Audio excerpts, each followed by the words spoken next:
தமிழ் திரையின் நாயகன். தமிழ் திரையில் தவிர்க்க முடியாத கலைஞன். இளைய தளபதியாய் விதைந்து தற்போது தளபதியாய் வலம் வரும் ஜோசப் விஜயின் கதை இது. தமிழ் திரைப்பட இயக்குனர் எஸ்.ஏ. சந்திரசேகருக்கும் பின்னணி பாடகி ஷோபாக்கும் பிறந்த முதல் மகன். விஜய்க்கு வித்யா என்ற தங்கை இருந்துள்ளார். 2வது வயதில் இறந்துவிட்ட வித்யாவின் இழப்பு விஜயை மிகவும் பாதித்தது.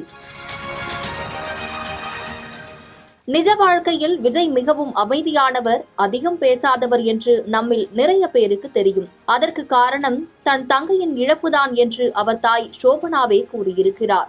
ரொம்ப சந்தோஷமா ரொம்ப ஹாப்பியா இருப்பார். மற்றபடி இந்த சிஸ்டர் இறந்ததுக்கு அப்புறம் தான் விஜய் கொஞ்சம் ரொம்ப சாஃப்டா சைலண்டா. தனிப்பட்ட வாழ்வில் துயர் பல கண்டாலும் திரைத்துறையில் ஓயாது உழைத்தார். 10 வயதிலே தமிழ் சினிமாவை கையில் பற்றி பிடித்தார் விஜய்.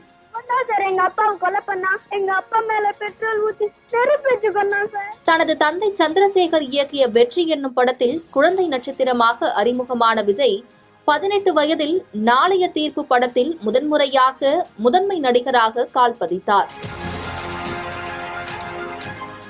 நாளைய தீர்ப்பு அவருக்கு பெரிய வரவேற்பை கொடுக்கவில்லை என்றாலும் விக்ரமன் இயக்கிய பூவே உனக்காக இவருக்கு திருப்பு முனையாக அமைந்தது. அதன்பின் மாண்புமிகு மாணவன், செல்வா, காலமெல்லாம் காத்திருப்பேன் படங்களில் நடித்திருந்தாலும் லவ் டுடே, ஒன்ஸ் மோர் ஆகிய படம் விஜயின் முகத்தை தமிழ் சினிமாவில் பதிய வைத்தது. அதன்பின் அவர் நடிப்பில் வெளியான காதலுக்கு மரியாதை விஜயை காதல் நாயகனாக உருவாக்கியது.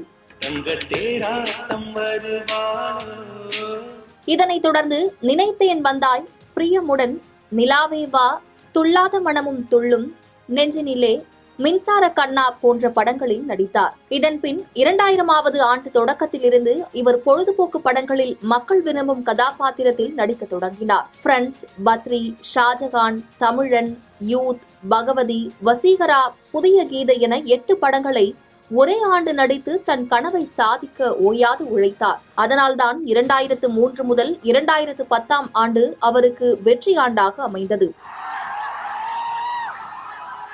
திருமலை, உதயா போன்ற படங்களை தொடர்ந்து சச்சின், போக்கிரி போன்ற அவர் நடித்த படங்கள் எல்லாம் வெற்றி படமாக அமைந்தது.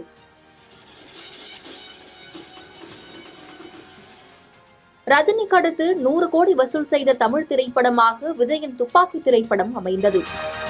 அடுத்து அவர் நடித்த ஜில்லா, தலைவா வசூலில் வெற்றி பெற்றது.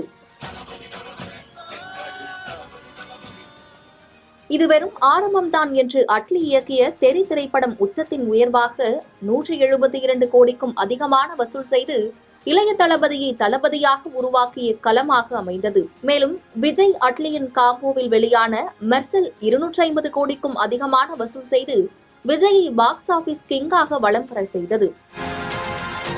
இதன்பின் அவர் நடித்த சர்கார், பிகில், பீஸ்ட், வாரிசு, லியோனு, தற்போது வெளிவந்த கோட் வரை வசூலை வாரி குவித்தது. கட்சி ஆரம்பித்ததால் தளபதி 69உடன் சினிமா பயணத்தை முடிக்க முடிவெடுத்திருக்கிறார் விஜய்.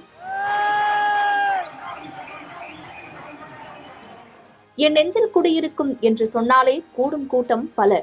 என் நெஞ்சில் குடியிருக்கும் விஜயை அண்ணனாய், தம்பியாய், நாயகனாய், தலைவனாய் நினைத்த உள்ளங்கள் பல. இன்னும் எத்தனை ஆண்டுகள் கடந்தாலும் தமிழ் சினிமா விஜயின் நடிப்பையும் நடனத்தையும் குரலையும் என்றும் மறக்காது.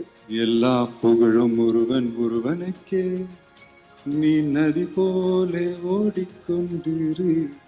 தமிழ் சினிமா வரலாற்றில் என்றும் பிரதிபலிக்கும் ஜோசப் விஜயின் கதை.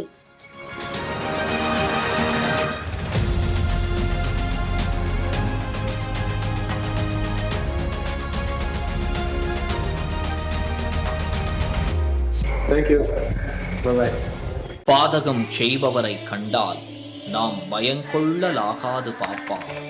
மோதி மிதித்து விடு பாப்பா, அவர் முகத்தில் உமிழ்ந்து விடு பாப்பா.